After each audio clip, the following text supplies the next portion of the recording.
Hablemos de antropología forense. Acompáñenos.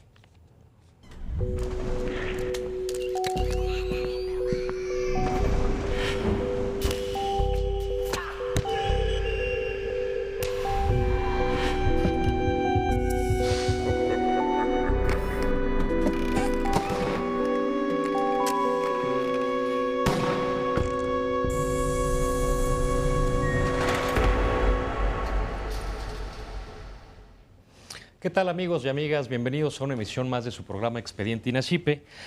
En esta oportunidad y el día de hoy es una fecha particularmente relevante para nosotros, quienes nos hacen favor de seguirnos de manera habitual o cuando tienen la oportunidad de sintonizarnos. Probablemente se hayan dado cuenta que hemos estrenado una nueva entrada del programa y también una nueva escenografía, bueno, que cambia o es una nueva temporada, implica una nueva época en el canal judicial, en su barra de opinión y en algunos otros contenidos que usted irá detectando a través de la programación del propio canal en un interés de proporcionarle un mejor servicio, una mejor cobertura, el cambiar el dinamismo de las distintas programas que tiene nuestro canal. Así las cosas, pues iniciamos ahora sí que a la manera del Poder Judicial de la Federación, que es nuestro anfitrión de este programa, pues una nueva época de Expediente INACYPE con esta nueva cortinilla, con esta nueva escenografía que esperemos sea de su agrado, ojalá nos la pueda comentar también. Y bueno, para iniciar en esta nueva temporada tenemos un programa que creo que va a ser de mucho interés para nuestros telespectadores, que es el de la antropología forense, que es un tema que de una u otra manera se ha puesto un poco de moda, ya hablaremos de él. Y para eso pues hemos invitado a dos especialistas en el tema del Instituto Nacional de Antropología e Historia. Me voy a permitir presentar en primer término a nuestra invitada, que es Lorena Valencia Caballero. Lorena, gracias por estar. Lorena. Ya no veo. Gracias por estar con nosotros. Lorena es licenciada precisamente de Arqueología de la Escuela Nacional de Antropología e Historia. Tiene una maestría en Antropología con mención honorífica de la Universidad Nacional Autónoma de México y un doctorado europeo con mención cum laude sobre evolución humana, bases de la antropología física en Granada, España.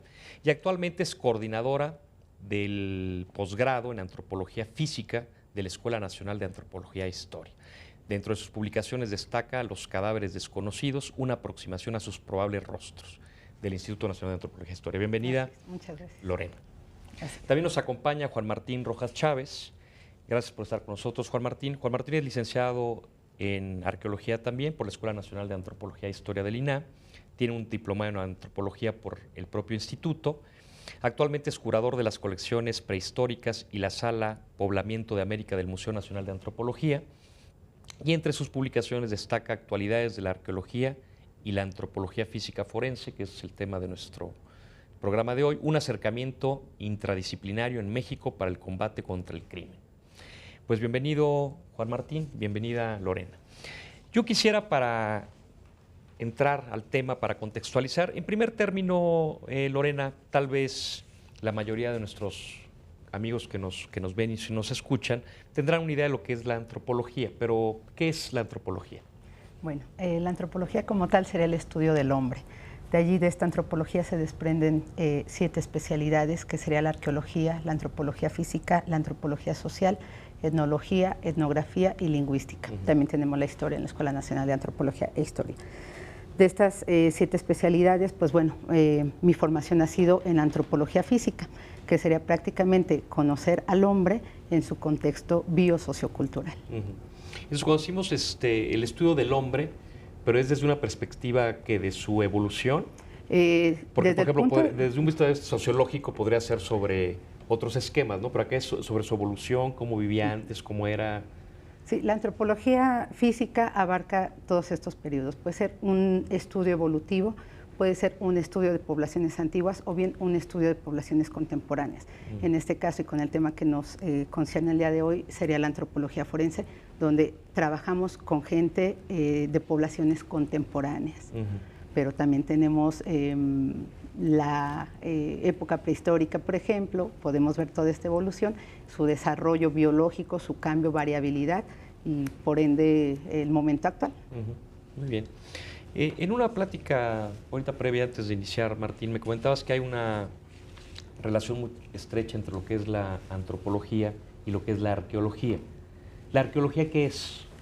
Bueno, estudia a través de los restos materiales, las culturas del pasado, y bueno, también estudia las culturas actuales en estudios que se llaman etnoarqueológicos, para, digamos, hacer modelos hipotéticos de cómo funcionaban las cosas en el pasado.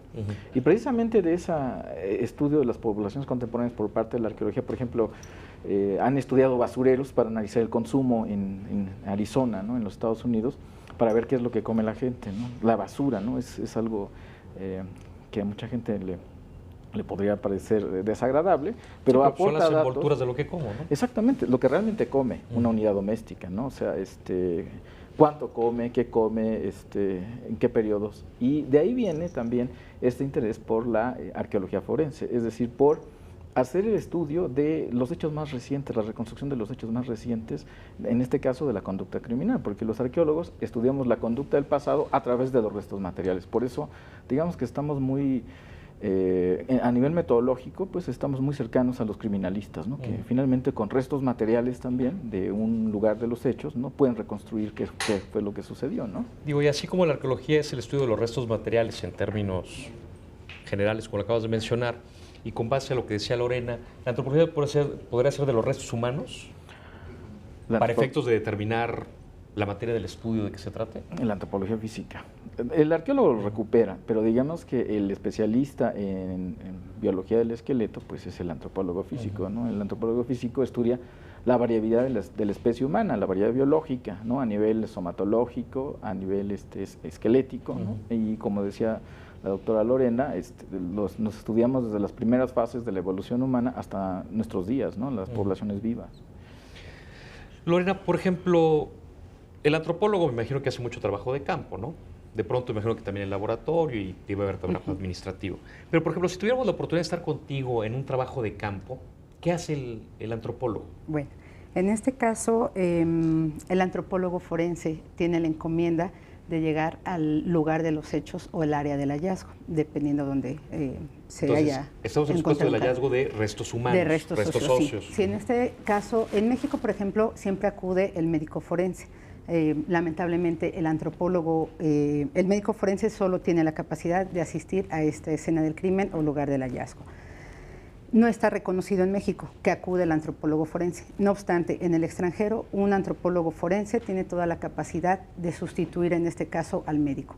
Él se encargará de reconocer todo el área, ver la posición del cadáver, si se trata de restos humanos o no, y él prácticamente dirigiría toda la investigación del levantamiento del cuerpo.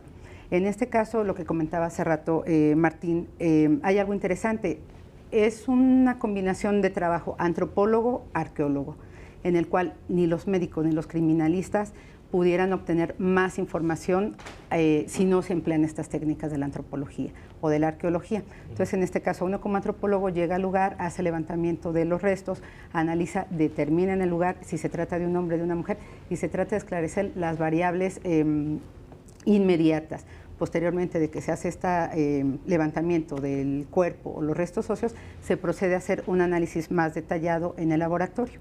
Entonces, prácticamente nosotros vendríamos, entre comillas, a hacer la función que hace un médico forense y un criminalista en el área del hallazgo. Pero básicamente sobre hechos añejos, ¿no?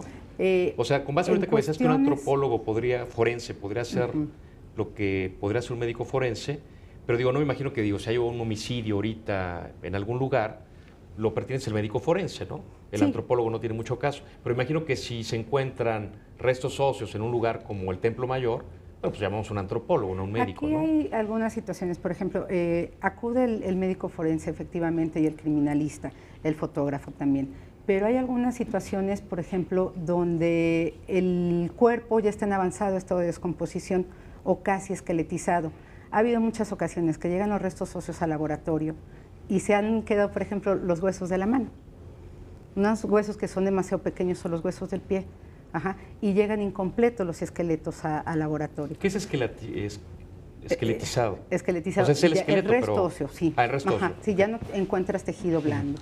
Entonces, en esa situación también puede ocurrir el proceso tafonómico. Depositaron allí este cuerpo, llegan los animales carroñeros y dispersan el cuerpo, partes del esqueleto, ya sea porque se lo empiezan a comer, por las mismas inclemencias del tiempo, etcétera, el cuerpo se empieza a desarticular y en ocasiones, no sé, el roedor o un perrillo por allí se llevó un resto óseo. Esos elementos se le escapan a los médicos forenses o a los criminalistas. Y el antropólogo sí tiene esa capacidad. Tenemos una técnica, una metodología muy bien establecida de cómo llegar a la escena del crimen o al área del hallazgo y tener todo un desarrollo metodológico para hacer ese levantamiento. Bueno, pues ahorita nos platicarás del desarrollo del programa. Y en esa tónica también, Martín, por ejemplo, si tuviéramos la oportunidad de estar en un día de trabajo con un arqueólogo, ¿qué es lo que veríamos que haría?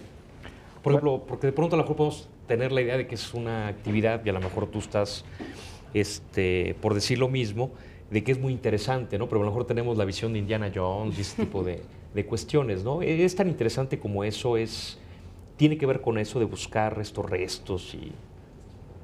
Sí, es muy ¿Qué veríamos que hicieras si tú estuvieras en algún tipo de hallazgo, buscando algo, o cómo funciona esto? Bueno, la arqueología es en dos fases, ¿no? Lo que llamamos la arqueología de superficie, ¿no? Que tenemos que caminar, y es lo más interesante, para buscar los sitios arqueológicos, ¿no? Y la otra fase de la investigación es la excavación, que es lo que, digamos, que el público te está más cercano, ¿no? Que vamos descubriendo poco a poco los restos, ya sean de pirámides, como hablabas del Templo Mayor, o restos prehistóricos en cuevas, ¿no? Entonces, en ese momento es cuando nosotros tendemos una retícula y empezamos a excavar y obtener información, ¿no? Ambos procesos son muy interesantes porque es descubrir algo que nadie ha visto desde la última vez que fue dejado ahí, ¿no? Imagínate que encuentras un esqueleto de hace 20.000 años o una punta de flecha de hace 2.000 años, ¿no? Es fascinante, pues, ¿no? O sea, hacer una serie de preguntas, ¿no? Al material arqueológico para averiguar quién lo hizo, por qué lo hizo, qué pensaba esa gente incluso, ¿no? Por ejemplo, cuando analizamos las pinturas rupestres, ¿no? ¿Qué percepción tenían de la realidad, ¿no? Es bien interesante porque si tú te metes en una cueva es como meterte a la mente del prehistórico, ¿no? Porque no pintaban al azar, ¿no? Los soles o los animales o incluso las figuras humanas, sino tenían un orden, y ese orden es el orden de la mente de ese primitivo. Entonces, es fascinante en ese sentido, ¿no? De que todo lo que vemos siempre es algo nuevo. Estamos descubriendo todos los días cosas nuevas sobre nuestro pasado mexicano, ¿no? Y el antropólogo, el arqueólogo, Lorena, pues entiendo, interpreta, ¿no? Así es. Y aquí se obtienen patrones de cómo vivían esas personas, qué comían, sí. Eventualmente cuestiones de ciencia. ¿Y cómo van llegando a eso? Háblanos un poco de esta metodología de la que nos decías. Bueno, aquí yo creo que sí valdría un poco aclarar. Es un poco, el antropólogo físico tiene dos etapas, llamémoslo, de trabajo. Una que sería todo lo que está destinado al estudio de restos prehispánicos y lo que es lo contemporáneo, en este caso que estamos hablando del tema forense. En un tema netamente prehispánico, restos óseos prehispánicos, a nosotros toda esta información nos sirve para hacer un análisis de toda esta gente del pasado y ver cuáles son sus características. Conforme va pasando el tiempo y vamos analizando diferentes colecciones, por decir una prehispánica, una colonial y una contemporánea, nosotros como antropólogos físicos vamos viendo esa variabilidad, cómo ha cambiado el cuerpo, cómo se ha modificado, cuáles son las características de determinada población, etcétera. ¿Y si hemos ido evolucionando? Algunas características, por ejemplo, el mestizaje. Es evidente ver cráneos prehistóricos y la diferencia que hay en un cráneo europeo, por ejemplo.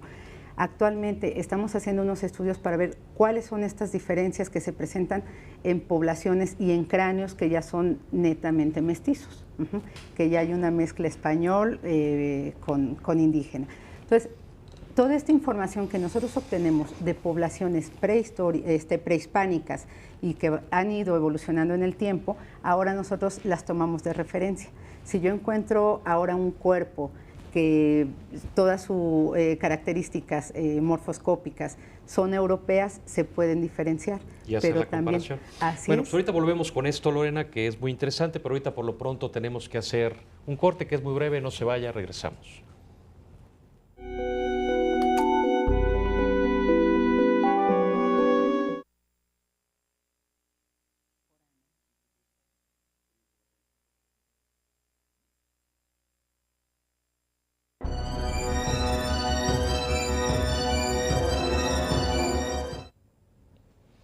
Muy bien, regresamos. Gracias por continuar con nosotros. Les recuerdo que estamos hablando del uso práctico de la antropología forense.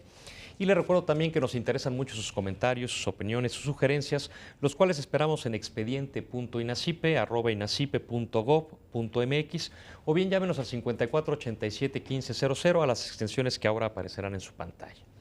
Bueno, pues continuamos con nuestros invitados en este interesante tema. Precisamente comentaba yo ahora, Martín, el nombre que hemos dado a este programa, que es el uso práctico de la antropología forense. ¿Cuál es el uso práctico de la antropología forense? Bueno, el uso práctico es identificar a alguien, pero sobre todo esa identificación es para darle paz y tranquilidad a una familia, ¿no? Cuando nosotros trabajamos con gente desaparecida, ¿no? Gente que pues sus familiares no la localizan y es una angustia, ¿no? Nosotros también en antropología entendemos mucho lo que son los rituales, ¿no? En este caso es muy importante esta parte del cierre, ¿no? Del duelo, ¿no? De las personas. Entonces, estamos trabajando precisamente con el dolor ajeno, ¿no? Y causa una gran satisfacción personal cuando uno identifica a una persona y su familiar encuentra paz en ello. Porque finalmente ya sabes qué pasó, ¿no? Exacto.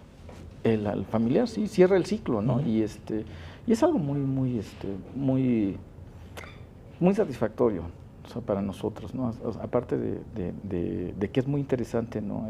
Todo el proceso de identificación de una persona con los restos que encuentras, yo creo que lo más importante es nuestra labor social, ¿no? Darle paz a la gente, ¿no? Que tiene a sus muertos desaparecidos. Por ejemplo, en otros países que desafortunadamente ha habido conflictos armados y ha habido pues masacres, ¿no? Y esta gente termina en fosas. Pues es una gran labor, ¿no? La que hacen los equipos de antropología forense en otras partes del mundo, pues para identificar a la persona. Y sobre todo eso, ¿no? Es esta parte social, ¿no? Que la gente, los familiares que tienen desaparecidos, pues ya los encontraron, ¿no? Ya cierran ese ciclo, hacen su ritual mortuorio y concluyó pues su búsqueda, ¿no? Claro. Lorena, creo que empecé al revés. Hablamos de que era la antropología física.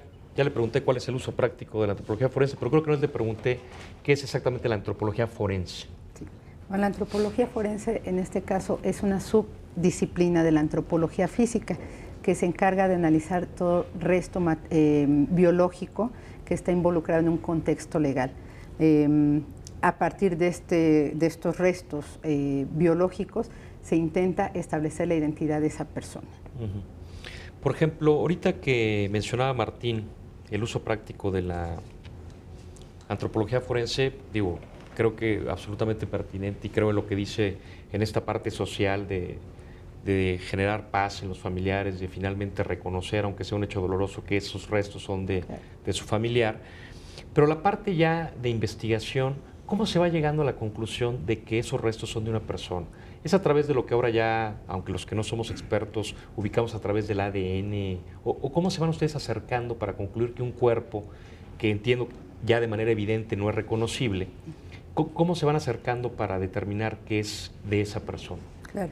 En primer lugar, se tiene que hacer un estudio osteológico para determinar lo que llamamos las variables generales. Osteológico es el estudio de los huesos. El estudio de los huesos, sí, de todo el esqueleto o el material óseo que llega al laboratorio. Entonces, de acuerdo con el material que a nosotros nos llega, todo puede estar el esqueleto completo o pueden ser partes del esqueleto. Entonces, lo primero que se tiene que determinar es si son restos humanos o no humanos. Posteriormente, intentar determinar si hablamos de hombre, mujer, la estatura, la afinidad biológica o también conocida como raza, y posteriormente hay otras técnicas para intentar individualizar a esa persona. Pues, y los huesos nos dicen todo esto, ¿no? A través de las técnicas y conocimientos que ustedes tienen. Se estudia, por ejemplo, se analiza todo lo que es los elementos dentales, la boca, si hay trabajo, si hay alguna extracción, en el esqueleto si hay alguna patología, si hubo una fractura antemortem, que también la familia, entre comillas, si se tiene esa información, se puede hacer una comparación que nos indiquen, mi familiar sufrió una fractura, por ejemplo, en el húmero, y tenemos la radiografía antemortem, eso a nosotros nos sirve si al momento de tener el análisis o estar haciendo el análisis de nuestros huesos, podemos detectar que en el húmero hubo una fractura. ya está osificada, etcétera. Todos esos elementos que nos ayudan a individualizar a la persona son los que nos permiten darle la identidad a estos restos óseos. Claro, pero finalmente, Martín, eso lo vamos a lograr necesariamente con alguna comparación con respecto a un familiar vivo, ¿no? Exacto. Porque digo, a lo mejor con las técnicas que nos comentaba Lorena, a lo mejor ya pude determinar, primero que si era un ser humano, o sea, un hombre o una mujer, que era a lo mejor de tal edad, que era a lo mejor de tal raza, que tenía ciertas características, a lo mejor que tuvo una fractura en un brazo, etcétera, pero necesariamente tengo que compararlo con alguien solo para saber quién es, ¿no? Y esto lo hacemos vía... Es necesario tener un banco de datos, pero, por ejemplo, en el caso del ADN, pues se toma una muestra biológica del pariente. El problema es cuando no hay... ¿Con qué comparar? ¿Contra quién comparar? Contra qué comparar, entonces pues ahí queda un individuo que tiene las características que menciona la doctora Valencia, ¿no? Que es hombre, que es de tal estatura, con tales elementos de desgaste óseo, pero si no tenemos con qué comparar es difícil, ¿no? Ahora, el ADN le va a quitar el trabajo a los antropólogos forenses en algún momento dado, pero, bueno, digo, porque es más seguro. El problema con el ADN es que se degrada. Entiendo que los quemados, restos óseos, por más viejos que sean, sí hay algún contenido de ADN. Depende del contexto donde estuvieron sepultados. De toda la historia que subieron durante la sepultura nos permite ver si se conservó o no se conservó el ADN. Cuando no se conserva, entonces sí ya el antropólogo tiene que hacer uso de sus técnicas, ¿no? Pero yo creo que conforme se vaya refinando el estudio de ADN, pues digamos que pues no va a ser ya necesario la intervención del antropólogo, y ahorita con este proyecto que se tiene del genoma, pues va a ayudar mucho al proceso de identificación, es mucho más certero que la osteología tradicional, ¿no? Pero en los casos, por ejemplo, de cremados, ¿no? Que ahí sí es muy difícil tener el ADN, pues ahí serán como ya mucho más específico el ámbito de trabajo del antropólogo en el futuro, ¿no? El ADN. ¿Pero el antropólogo puede generar algún estudio con base a las cenizas de alguien que fue cremado? Es que no se quema completamente el esqueleto, ¿no? O sea, en ocasiones se llegan trozos. Sí, es increíble lo que se puede sacar de restos carbonizados, ¿no? Bueno, en este caso el cuerpo, pues conserva algunos elementos óseos, ¿no? Y si ese elemento óseo que se conservó tiene algún elemento, no sé, una fractura o una marca de actividad del individuo a lo que se dedicaba, no sé si era jugador de tenis, beisbolista o carpintero, pues quedan marcas en los huesos. Y si recuperamos ese hueso y vemos esa marca, es posible identificarlo. Digo, ahí sí ya el biólogo molecular pues ya no tiene mucho que decir, porque a veces en la cremación pues no se conserva el ADN. Entonces ahí ya en esas cosas más precisas yo creo que en el futuro es donde el antropólogo forense va a seguir diciendo cosas, ¿no? Pero sí, este avance, y es muy bueno, ¿no? Pues el avance del ADN, no solamente para identificación, sino para muchas otras cosas, pero yo creo que es más certero. Pero ahí sí, como usted dice, ¿no? El problema es que tenemos que tener un banco de datos, ¿no? Para poder comparar, ¿no? Hacer la comparación. Ahora, no sé si sea de la rama de tu estudio, Lorena, la antropología, e incluso no sé si sea una pregunta un tanto absurda, pero es el hecho que da origen a la película de Parque Jurásico, que seguramente la mayoría la ha visto, pero digo, si no recuerdo cuál es el punto de partida de esa película, que un mosquito pica a un dinosaurio, entonces se supone que en la sangre que extrae a través del piquete, pues se conserva en el cuerpo, luego el mosquito queda atrapado, ¿cómo se llama esto que derraman los árboles? Ámbar. El ámbar, pero finalmente seca ese ámbar, finalmente de ahí rescatan al mosquito, de ahí sacan y por eso reproducen al dinosaurio. Por ejemplo, ¿esto es posible o sería posible? Tanto como Jurassic Park es así como que tenerlo. Es una película fantástica, claro, desde luego, claro. ¿no? Pero como que el razonamiento al inicio de la película pues, es muy interesante. Claro. Digo, no sé si se puede hacer.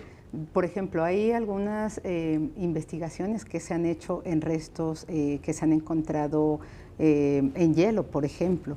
Y allí yo recuerdo haber leído por allí un artículo que habían obtenido una enfermedad, no recuerdo si era algo de gripe, no recuerdo exactamente qué era la bacteria, llamémoslo, que habían obtenido y que se había reproducido.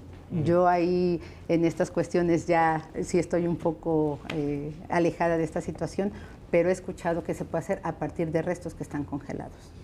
Y lo mismo podríamos pensar por extensión, que son los restos congelados de algún animal extinto, que hubiese algún resto de ADN, podríamos pensar igualmente que se podría clonar con algún tipo de Pues ahora simplemente tecnología, ¿no? Está probando están con... las O sea, las con lo células cual no madre, sería ¿no? tan Y se bizarro puede el asunto del crionizar, Parque Jurásico, claro, ¿no? claro. Están probando con elefantes. O sea, por ejemplo, han encontrado momias de mamuts.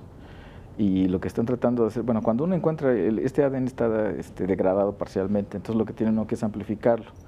La técnica que se conoce técnicamente como PCR fue precisamente inventada en la ciencia forense, ¿no? Se utiliza los primeros estudios que son a principios de los 80s para tratar de recuperar material degradado de una escena de crimen, ¿no? Se hace la técnica, es decir, hacer copias, ¿no? del fragmento de ADN que queda. Y después se empieza a aplicar, por ejemplo, en animales momificados del siglo XIX y se puede obtener. Y así van buscando otras, en este caso los mamuts congelados, y ahora se les ocurrió tratar de completar, que es un poco la idea del Parque Jurásico, la secuencia con un animal vivo de esta época, en este caso sería el elefante. Están haciendo pruebas, pero todavía no hay que sería algo resultados. factible, porque entiendo, por ejemplo, ahora que un instituto mexicano logró descifrar el genoma que llamaron del mexicano, pues es precisamente, entiendo que es toda esa cadena, ¿no? Entonces, eventualmente podrán lograr la del mamut. Sí, se ¿Y está clonar un buscando. mamut? Se está buscando eso. ¿Sí? Esa sería ¿Eso la es idea. materia de estudio de ustedes o De la mía no, lo mío ahora específicamente ha sido... qué es antropología todo física? ¿Pero es materia de la forense. antropología? No, ya está enfocado un poco más a la genética. Ujú. A la genética. En este caso, lo que comentaba hace unos momentos Martín, sí la genética tiene gran peso en las ciencias forenses, ¿no? Y en estos casos de identificación humana. No obstante, hay ocasiones que es muy buena la técnica, pero si no tenemos con qué confrontar, por muy buena que sea, no nos sirve absolutamente de nada. En este caso, también es muy cara. Por ejemplo, en México no se aplica a todos los casos, salvo que sea algo relevante. Y en otros países, ¿no? Simplemente en España se está llevando a cabo ahora una base de datos que se llama Fénix, se tiene allí, pero también es muy costosa. ¿Y esa también base de todo- datos de que es de sangre? No, se está tomando, por ejemplo, saliva. Se hace la extracción. Incluso generó todo un conflicto, también creo que en Gran Bretaña, ¿no? Allí, por ejemplo, de que había también- gente que se oponía. Claro, porque entra la cuestión de los derechos humanos. Y la gente dice, bueno, ¿cómo vas a tener tu estado una muestra de mi ADN? Entonces, ya ahora es, llamémoslo un poco voluntario. Si yo tengo un familiar que está desaparecido, yo voy y dono mi muestra. En España esto les ha funcionado por la exhumación de todas las fosas de la guerra civil. Entonces, la gente que está en Sí, busca pues está con el de un asunto de García familiar, Lorca, ¿no? Están claro, por exhumarlo. claro. Entonces allí sí la genética está teniendo gran Por auge, ejemplo, pero aquí, la antropología va a ser fundamental, por ejemplo, para mencionar este caso, el caso de García Lorca. por Si se supuesto. obtienen los restos óseos, ¿qué es lo que se va a obtener? Porque Así es. evidentemente ya no habrá ningún otro tejido. Con base a los parientes vivos de García Lorca, Así es. ¿se podrá determinar si son sus restos? Así es. De hecho, bueno, el laboratorio donde yo llevé a cabo mi investigación de doctorado es este ¿En equipo Granada? el encargado, sí. En este caso es el equipo del doctor Miguel Botella, los que van a estar encargados de la exhumación y del análisis de los restos óseos. Entonces, a partir de este análisis, son 4 esqueletos los que se presume van a encontrar en esta fosa. Se van a trasladar al laboratorio de Granada y allí se hará el estudio. Entonces se va a individualizar a cada uno de los esqueletos y posteriormente pues se llegará a la conclusión quién es Lorca y quiénes son las otras 3 personas que está allí. Oye, pero en tú esta como misma antropóloga nos fosa. dices que si nos señalan que Lorca es uno de ellos, podremos Por supuesto, porque está científicamente claro. no tener dudas de que es así. Claro, Digo, los pueden engañar a quien familiares- quieran, pero digo, en términos científicos sí se Claro. podrá tener una certeza. Una vez que el antropólogo diga, este es el esqueleto de García Lorca por estas características, porque coincide con la estatura, porque coincide con la edad, porque coincide por alguna patología o alguna seña particular, entonces allí es cuando el antropólogo, llamémoslo, le da el paso al genetista, le da luz verde y le dice, mira, es casi 100% que este esqueleto pertenece a García Lorca. Ahora tenemos a los familiares, toma una muestra del hueso para obtener el ADN y ahora toma una muestra de los familiares y de esa manera Entonces se ya hace se el cruza cruce una gran cantidad de y información. es una identificación plena al 100%. Muy bien. Leía yo en un concepto de antropología forense que vi antes de tener esta charla con ustedes y que decía que la cavidad bucal es como que la verdadera caja negra del cuerpo humano.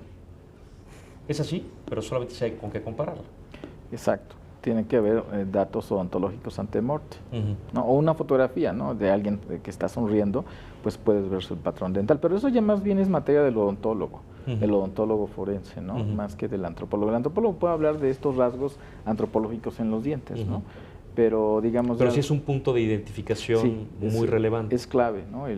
Porque nadie mastica igual, ¿no? Nadie tiene la misma oclusión dental, los tratamientos dentales, es muy, muy personal. Entonces, es recomendable, ¿no?, otra vez tener el banco de datos, que la gente conserve, ¿no?, sus odontogramas, que sus tratamientos de odontólogo, que además tampoco en México hay mucho, todavía, ¿no?, yo creo que casi nadie los tiene. Pues no, o sea, bueno, yo no conozco a alguien que los tenga. Habría que concientizarlos, porque, por ejemplo, si uno va en un avión y se estrella el avión y se carboniza uno, pues lo único que lo puede identificar es una pieza dental, ¿no? Bueno, por ejemplo, dicen que Adolfo Hitler supuestamente lo identificaron por eso, ¿no? Si un balazos, pues ordena que lo quemen. Claro, una de las situaciones es, si tú intentas quemar al individuo, son los órganos más resistentes. El diente se necesita una temperatura demasiado alta para pulverizarlo, ¿no?, carbonizarlo.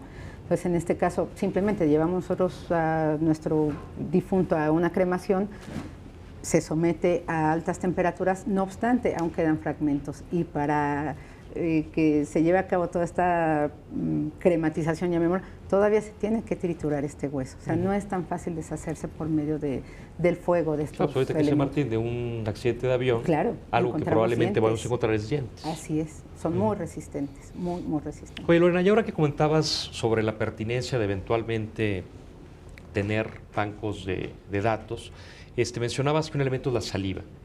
¿Qué otro elemento podría constituir bancos de datos de personas para efectos de identificación o cuestiones de este tipo? Bueno, puede ser lo que tenemos y todos conocemos, las huellas digitales, es también algo bastante interesante. Esto, por ejemplo, nos sirve cuando el cuerpo aún tiene tejido blando. No obstante, aparte de la saliva, que es para el ADN, en esta ocasión nosotros vamos a intentar proponer un proyecto para hacer una base de datos en la que haya diferentes características de la población respecto a los rasgos faciales, con la finalidad de que si un cuerpo está en avanzado estado de descomposición o esqueletizado, se pueda proceder a la reconstrucción facial. Entonces, bueno, nosotros tomar fotografías de la población mexicana, hacer una base de datos con las características propias de la población, para que si yo no tengo ADN, no tengo una radiografía ante-mortem, pues bueno, hago la reconstrucción facial.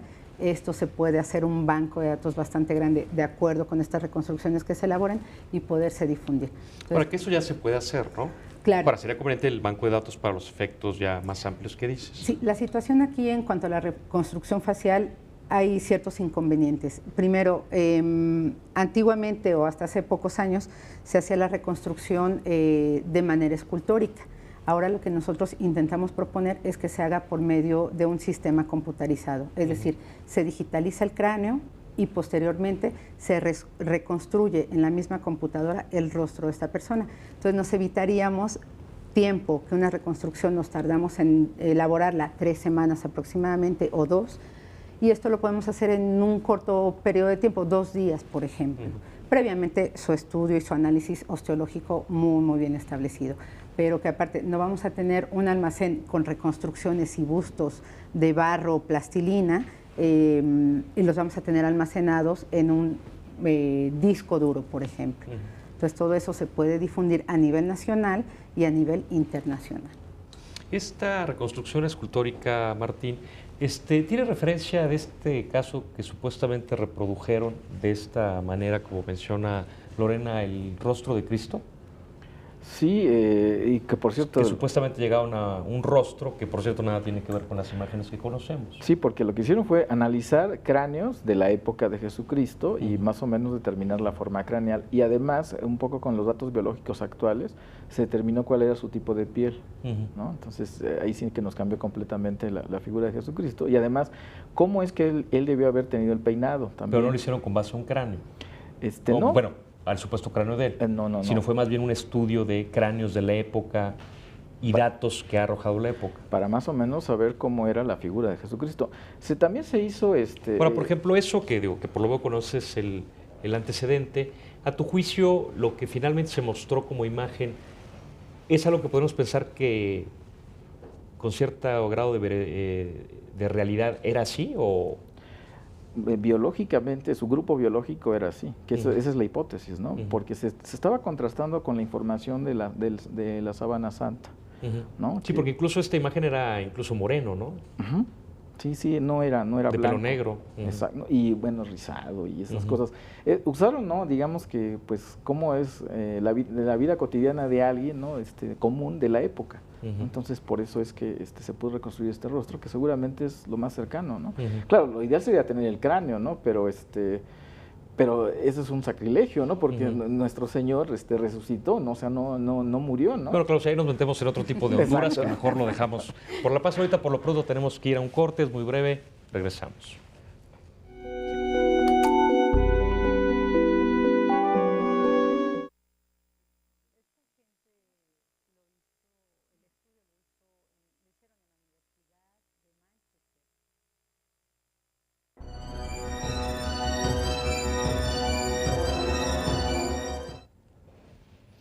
Muy bien, regresamos. Gracias por continuar con nosotros. Les recuerdo que estamos hablando del uso práctico de la antropología forense con Lorena Valencia Caballero y Juan Martín Rojas Chávez, ambos del muy prestigiado Instituto Nacional de Antropología e Historia. Y también les recuerdo que nos interesan mucho sus comentarios, sugerencias. Escríbanos a expediente.inacipe@inacipe.gov.mx o también llámenos al 54 87 15 00 a las extensiones que ahora aparecen en su pantalla. Terminábamos el anterior segmento, Martín, con base a las bases de datos para eventualmente poder hacer comparaciones para identificar personas.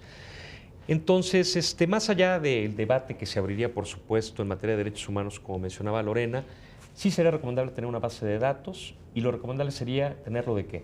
Saliva, huella digital. Dientes y sobre todo... Dientes entendemos que es una placa, ¿no? Sí, no, es una ficha donde se marca todos los tratamientos bucales, ¿no? Y también se marcan los desgastes dentarios, la oclusión, en fin, hay toda una serie de fichas que ya tienen los odontólogos. Su odontograma se recomienda que cuando uno vaya al dentista se lo hagan, pues precisamente para eso, porque... Ya se llama odontograma. Odontograma. Uno nunca sabe, ¿no? Cómo va a terminar, sí. ¿Dónde van a terminar sus dientes? Pues sí, ¿no? O sea, podemos caer al metro. O sea, ¿qué otro elemento? Una cosa de eso.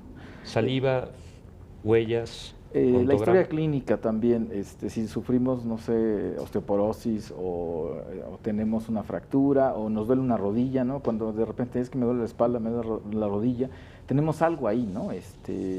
Una patología. Entonces también tener, porque la gente no acostumbra a guardar ni las cosas que se medica, ni en nada absolutamente, ¿no? Entonces, pues sería muy recomendable que la población no guardara todos sus expedientes médicos, ¿no? Porque igual y ese dolor que traemos en la rodilla es por un golpe que nos dimos y eso nos va a identificar, ¿no? Entonces, sería recomendable también. Entonces, una base de datos ideal, Lorena, también a tu juicio sería con esos 4 elementos. Digo, en un esquema principalmente, ideal. Sí, principalmente. Esto sería un poco exhortar a la población y que hubiera también un instituto encargado de hacer y conformar esta base de datos y que se emplee para este tipo de situaciones, ¿no? Que la identificación humana. Entonces, básicamente, pues eso, fotografías, también las fotografías son buenas para que nosotros podamos hacer un banco de datos. Obviamente, en la medida de lo posible, mientras más actualizadas estén, sería mucho mejor. Pero prácticamente serían esos elementos con los que se pudiera hacer nuestra base de datos. Oye, por ejemplo, una pregunta técnica. El caso de la saliva, por ejemplo, que era el proyecto de Gran Bretaña, ¿cómo se conserva? ¿Se conserva ya seca y de ahí se obtiene eventualmente los datos que uno quiere identificar vía ADN cuando se quiera? ¿O desde el momento que se obtiene se hace el estudio para... ¿Cómo se conserva? La técnica consiste en este caso, se hace un frotis, es un hisopo. ¿Un tipo cotonete? Tipo cotonete. Se espera un poco a que seque esta saliva, no sé, unos cuantos minutos, y después se deposita en un contenedor esterilizado. Posteriormente, esta muestra se lleva al laboratorio y ahí es lo que hace unos momentos nos comentaba Martín, se hace esta amplificación y se hace la extracción del ADN. Entonces se utiliza el PCR, etcétera, y las técnicas netamente de la genética. Obviamente también esto no debe guardarse húmedo porque se genera ya después hongos, etcétera. Entonces, finalmente, Pero ese es sí el hay un mecanismo a través control. del cual guardarlo a través de ese banco de datos. Así es. Muy bien. Dando un poco, bueno, dando un viraje al tema, Martín, te quisiera yo preguntar, se ha puesto de moda la antropología forense porque de pronto yo veo, lo cual puede ser bueno, puede ser válido, no sé. Como abogado, como servidor público, por ejemplo, del Instituto Nacional de Ciencias Penales, sí me doy cuenta que, por ejemplo, la criminalística está de moda, para bien o para mal, por programas como CSI, que, bueno, generan una inquietud a lo mejor muy positiva en los jóvenes sobre despertar su curiosidad en la investigación a través de técnicas modernas, aparatos muy sofisticados, que muchas veces están fuera de la realidad, ¿no? Incluso tuve la oportunidad de estar hace una semana platicando con abogados estadounidenses en Washington. Dice que para ellos es un verdadero dolor la existencia de sus programas, ¿no? Porque los jueces y los jurados, que si hay jurados en los tribunales allá, se esperan ver como que sesiones de CSI de pronto ahí ante ellos y pues resulta que no, salvo algunos casos. El caso de la antropología, que tiene que ver mucho con esto de identificar restos materiales, restos humanos, digo, arqueología, antropología, ¿ha despertado, a juicio de ustedes, la tecnología y programas de esta naturaleza el que los jóvenes quieran involucrarse en estos temas? Pues sí, la doctora Lorena yo creo que es de esa época.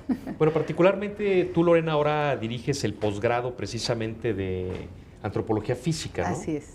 ¿Detectas esa inquietud? Sí, ahora afortunadamente nosotros tenemos dentro de este posgrado la línea de investigación de antropología forense. Sí ha habido mucha gente interesada en el tema. En la medida de lo posible nosotros intentamos pues también explicarle a esta gente que está interesada en el área de qué se trata.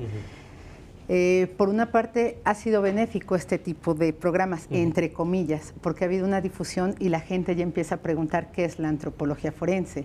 O está el otro programa de Bones. En ocasiones llegan a decir, ¿tú haces el trabajo que hacen en el programa de Bones? Bueno, nos encantaría que fuera así de esa manera y tan fácil y que se pueden concluir todos los casos. Pero bueno, sí ha habido un interés para estas nuevas generaciones. Están interesados, hay mucha demanda, no solo en México, en España, por ejemplo, en Europa, es algo que está de moda la antropología forense. Obviamente, para eso pues sí se tiene que dar una explicación previamente de qué se trata y no es tan fantástico como en estos programas, pero sí hay mucho interés actualmente al respecto. Por ejemplo, que tú tengas conocimiento, Lorena, por ejemplo, instituciones como las Procuradurías General de Justicia de los Estados o la Federal, como es la General de la República, ¿contratan antropólogos forenses? O sea, ¿tienen claras las autoridades de Procuración de Justicia que eventualmente un profesionista de estas características les puede ser de utilidad en su trabajo? Yo creo que no todas las procuradurías tienen este conocimiento respecto a que un antropólogo forense puede contribuir durante el proceso de identificación humana. No obstante, ya en Ciudad de México tenemos algunos antropólogos que están trabajando tanto para la de la República como para la del Distrito Federal. Tenemos en Cuernavaca, en Toluca. Lamentablemente también estos pocos antropólogos no van a exceder los 10 de los cuales estoy hablando, se han centralizado en el Distrito Federal y al lado Cuernavaca y Toluca. En este caso, pues bueno, tenemos casos como los de Ciudad Juárez, donde es fundamental la participación de un antropólogo forense. Actualmente estoy enterada que hay 2 antropólogas, 2 chicas que están terminando casi la licenciatura y ya están colaborando en estos casos. Entonces, yo creo que en todos los estados de la República es necesario por lo menos un antropólogo forense. Al respecto, ahora en mi función como coordinadora del posgrado, pues es un punto que yo estoy intentando resaltar, que formemos desde la Escuela Nacional de Antropología e Historia gente capacitada para desempeñar este tipo de trabajos, aparte que es necesario actualmente en la República Mexicana. Claro, es muy interesante y precisamente con esto que comenta Lorena Martín, por ejemplo, el caso de las muertas de Juárez, como popular y mediáticamente se le ha conocido, en muchas ocasiones estamos hablando de cadáveres que se encuentran después de mucho tiempo de haber muerto la persona. Entonces la antropología forense ahí nos da mucha utilidad. O por ejemplo, si para poder sustentar, si fuera el caso, la teoría, por ejemplo, de un asesino serial, pues también me imagino que es el estudio de las diferentes osamentas para determinar si hay un patrón de cómo se dio muerte a estas personas. ¿Y esto es así? Sí, se buscaría a nivel del hueso los traumas, ¿no? Y si encontramos un patrón de traumas en una serie de casos, pues podemos hablar de que hay un modus operandi en cada uno de los casos y que hay una persona, ¿no? O un grupo de personas, ¿no?, que están dedicadas en serie, por eso se llaman homicidas en serie, a asesinar de esta forma, ¿no? En el caso de Juárez, tienen desde hace unos años, el gobierno del estado invirtió en un laboratorio muy moderno de antropología forense. Sería bueno que en algún momento dado pues hablar aquí en este programa precisamente alguien de la Procuraduría, porque sí, lo que yo sé es que tienen de unos años para acá armaron un muy buen laboratorio. La procuradora es Patricia González, si no mal recuerdo. Y por ejemplo, ¿y un laboratorio de antropología forense de qué consta, por ejemplo? Bueno, en este caso lo principal serían los instrumentales antropométricos que nos permiten tomar una serie de medidas. De huesos, Nosotros tenemos parámetros a partir de los cuales nosotros vamos determinando las características de los individuos. Entonces, en este caso, pues sí, prácticamente nosotros lo indispensable es nuestro estuche antropométrico. Posteriormente ya un laboratorio para radiografías. También, bueno, en ocasiones esto va a resultar un poco raro, ¿no?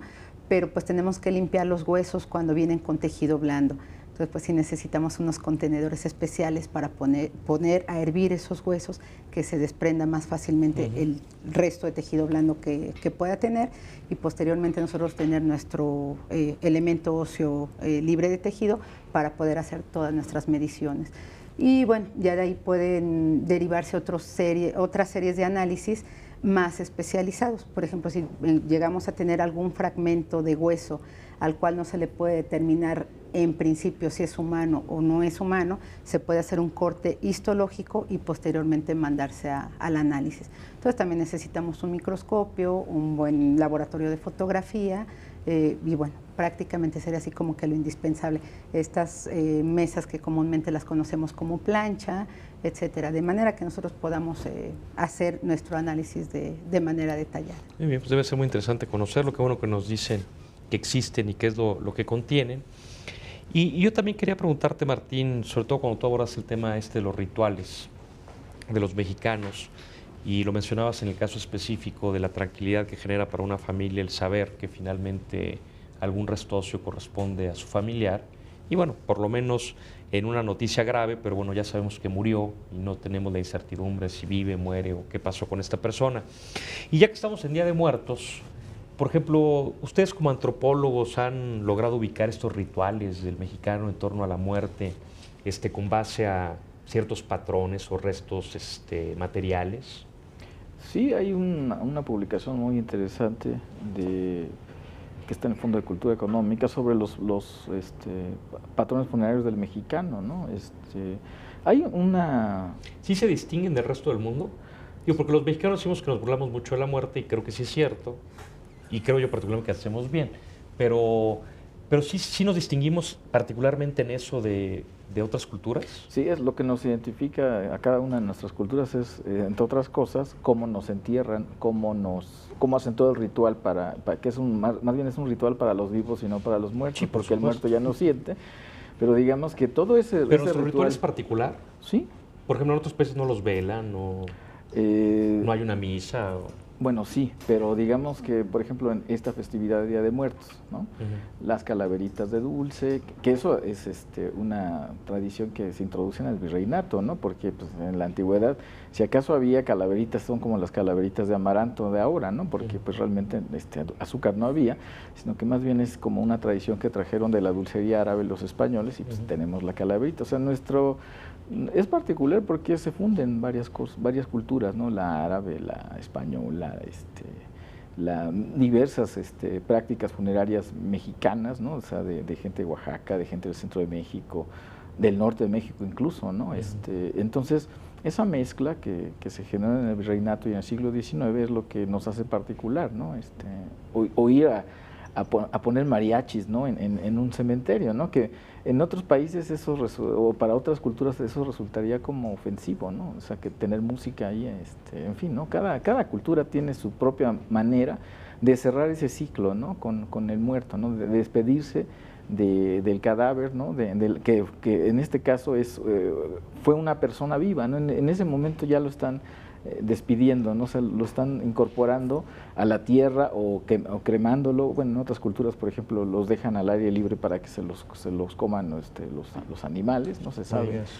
Bueno, ya actualmente no se hace eso, pero sí en el siglo XIX todavía se tuvo contacto algunos antropólogos con este tipo de rituales, ¿no? Entonces, cada cultura pues tiene una marca distintiva de cómo juega o cómo soluciona el problema de despedirse de los difuntos, ¿no? ¿Y si somos un país de rituales, Lorena? Por supuesto, definitivamente. Yo creo que eso nunca lo no va a ser tan fácil que nos desprendamos de estos rituales, ¿no? Actualmente lo podemos ver en algún accidente que ocurre en vía pública. Podemos ver inmediatamente una cruz, unas flores y una veladora.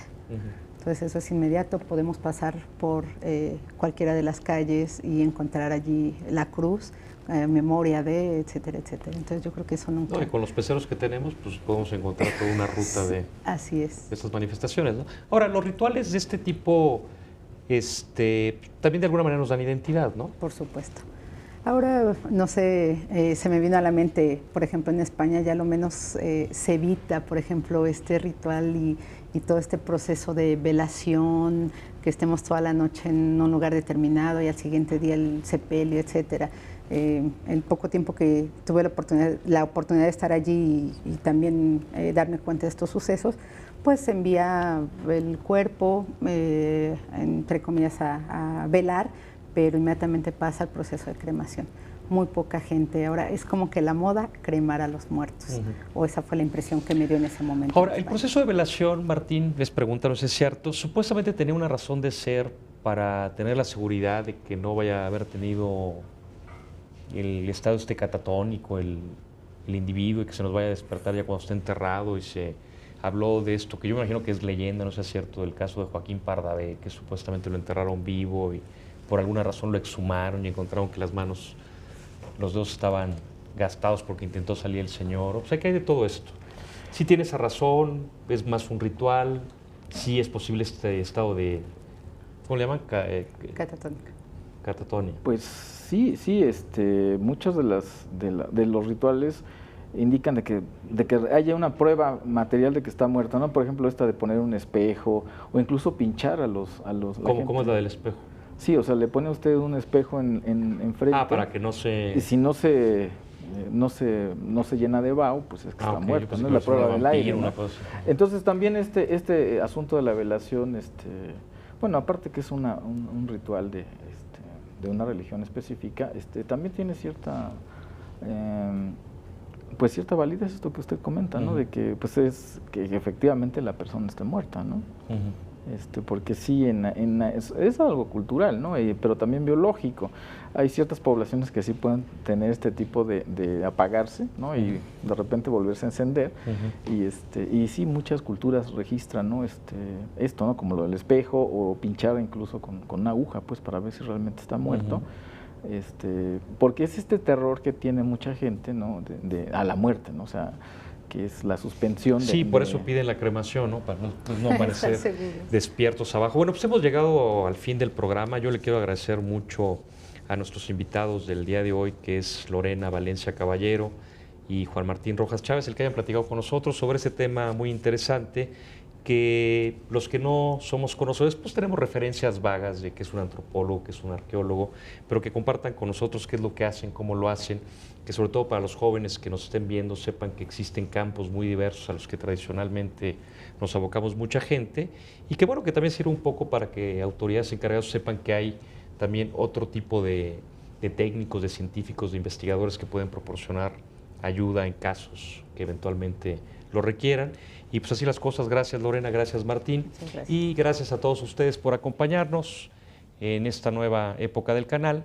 Y recuerde que lo esperamos aquí el próximo lunes en punto a las 7 de la noche. Gracias.